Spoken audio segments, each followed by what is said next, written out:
Shalom, irmãos.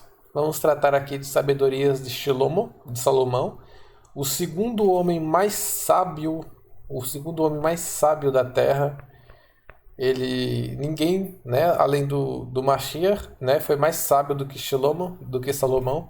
Realmente ele foi um homem muito sábio, apesar do final dele não acabar muito feliz, né? Mas, de toda forma, ele é um dos homens mais sábios do mundo. Então, ele escreveu Provérbios, né, provavelmente inspirado pelo Ruach HaKodesh. Então, é compreensível de que sejam realmente coisas muito sábias.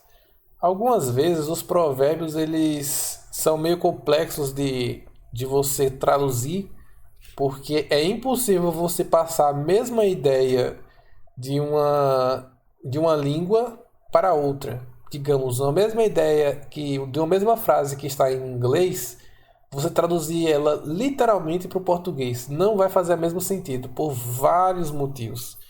A sintaxe, a cultura, enfim. Imagina a cultura hebraica, que é uma cultura completamente diferente da nossa.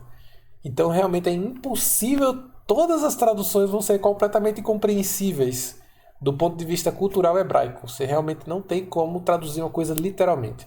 Mesmo que fosse uma língua muito parecida com a nossa cultura, digamos o inglês, como se fosse a cultura americana ou argentina, ainda assim não vai ser a mesma coisa. Imagina o hebraico, que é uma cultura, a cultura hebraica, que é uma cultura realmente kadosh, né, separada, que não tem idolatria, que não tem coisas ruins, negativas, não tem contextos segundo as intenções.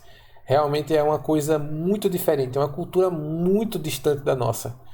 Então é ainda mais difícil de traduzir literalmente, de traduzir de forma que fica muito igual. Por isso que 40% das traduções da Bíblia Sagrada, das Sagradas Escrituras, é uma coisa chamada tradução por equivalência. Tradução por equivalência é quando o tradutor traduz aquilo que ele acha que é melhor traduzir para aquilo ali, aquilo que ele acha que melhor se encaixa na língua em português. Não estou dizendo que isso é ruim, mas que é a única opção que a gente tem. A outra opção é aprender o hebraico. Além disso, realmente é difícil, né? Mas alguns leituras contextuais ficam tranquilo porque trata-se de contexto, então fica fácil da pessoa aprender, não precisa necessariamente da língua ser.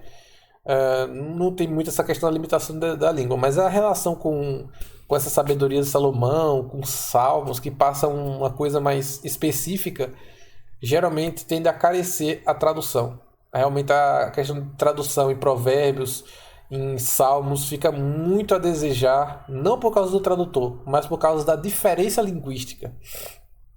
Então, eu espero que eu tenha deixado claro aqui o porquê que às vezes eu vou colocar algumas passagens no hebraico, tá, gente?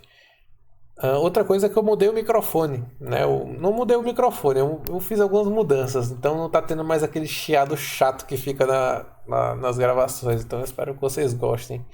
Vou fazer questão aqui de colocar um strong, tá? Para poder vocês verem que não tô falando nada errado aqui não. Então vou botar aqui um strong para me basear também nisso. Então, em português aqui, Provérbios 27, versículo 17 fica assim: assim como o ferro afia o próprio ferro, as pessoas aprendem umas com as outras. Isso é um Provérbios de Salomão, um dos homens mais sábios do mundo. E aqui em hebraico está assim. Não vai ter muita diferença no hebraico, mas vale a pena ver o hebraico aqui nesse sentido. Começa assim: Barzel be Barzel. Detalhe interessantíssimo: essa palavra Barzel aqui significa ferro. E é daqui que vem o nome Brasil. Olha que interessante, né? Barzel é de onde veio o nome Brasil. Por isso que tinha Z antigamente. Muita gente acha é Brasil com Z porque era inglês. Não, é porque é em hebraico. Barzel, Barzel, Barzel. Porque Barzel significa ferro. Você lembra o que tinha ferro aqui no Brasil? Isso mesmo, pau-brasil. Era uma madeira que era tão dura que eles diziam: olha, essa é a madeira de Barzel. Então, achavam antigamente que o Brasil era uma ilha, né? Mas que na verdade o pessoal chamava de Barzel, né? O pessoal, aquilo ali é a madeira de Barzel, do Barzel, do Brasil. E acabou ficando, os judeus chamavam de Barzel. E quando eles foram jogados para fora da Europa, né, quando os judeus eles eram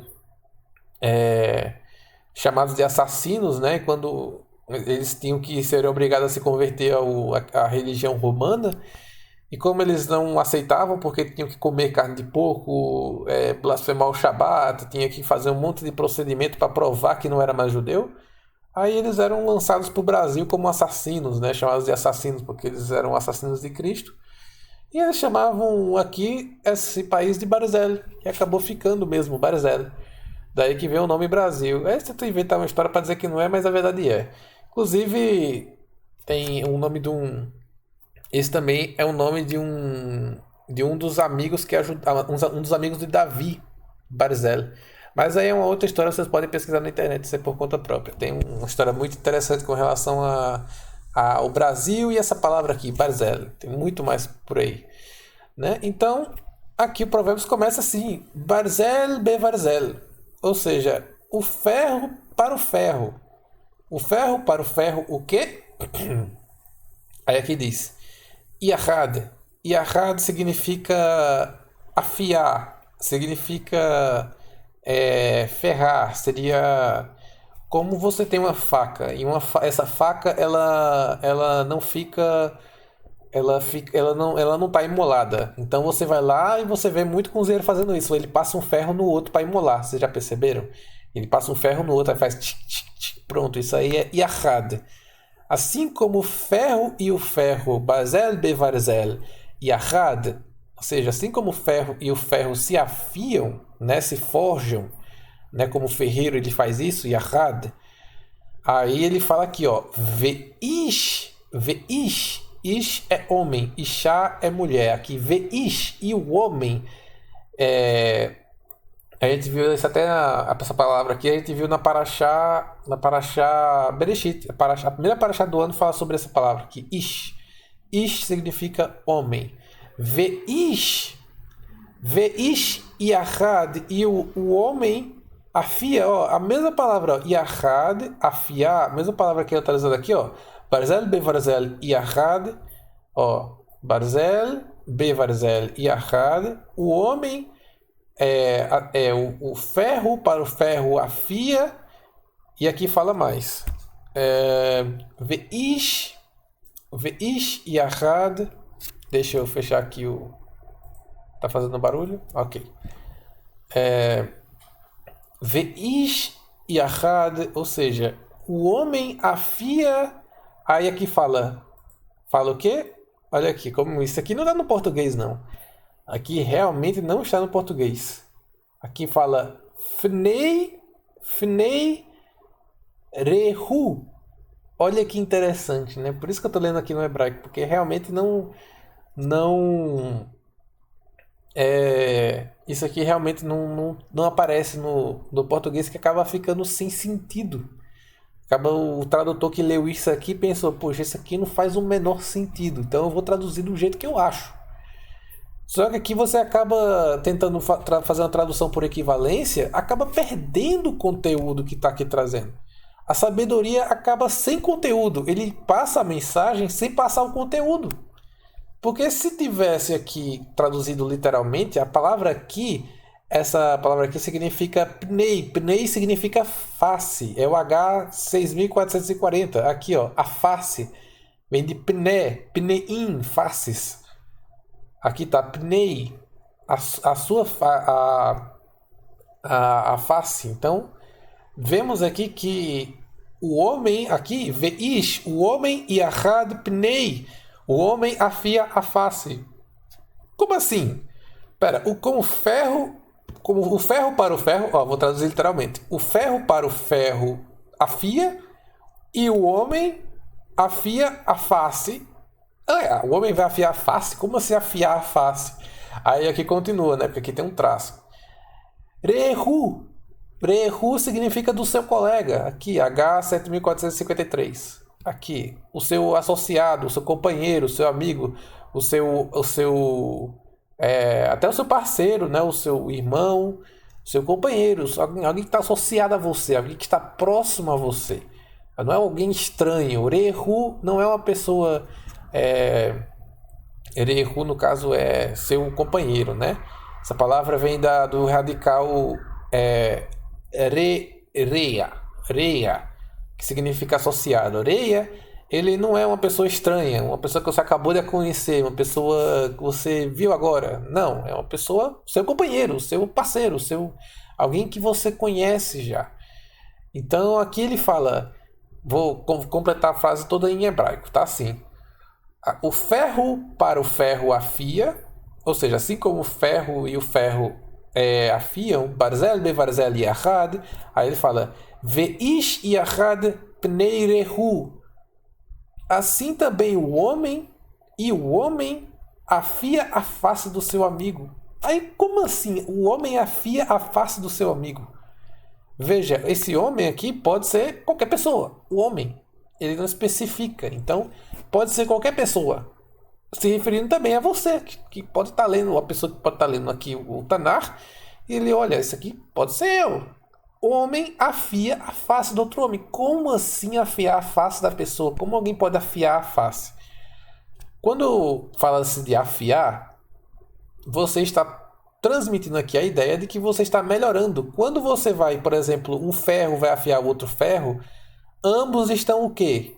Melhorando. Se você tem uma faca de ferro e você afia a faca na outra faca, ambas vão estar melhorando. Ou seja, ambas estão cegas. Você passa uma na outra e ambas afiam.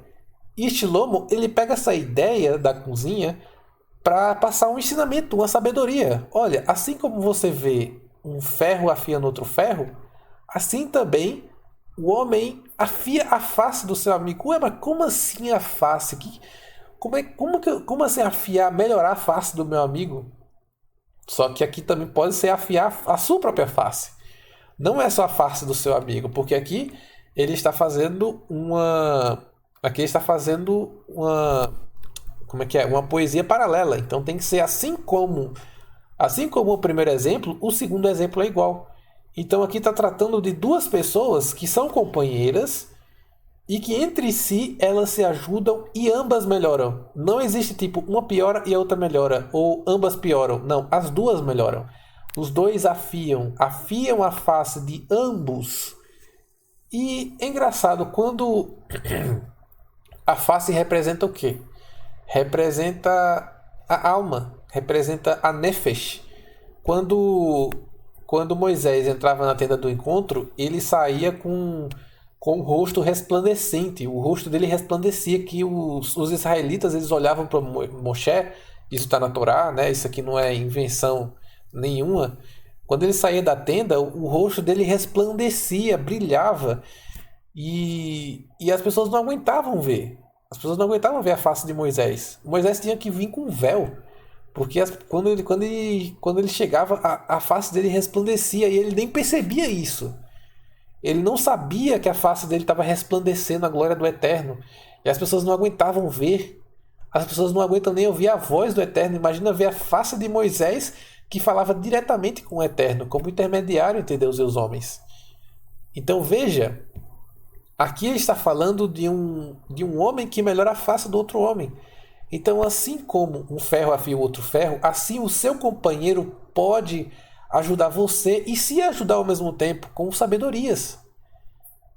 Então, isso é o que Shlomo quer passar aqui. Isso que Salomão quer passar aqui nessa sabedoria em Provérbios 27, versículo 17. Então, se vocês gostaram bastante aí dessa sabedoria, eu posso trazer outras aqui com mais profundidade. Eu vejo que realmente isso é um tema que é pouco abordado, né? Então, shalom a todos. Fiquem todos na paz do Eterno. E amém.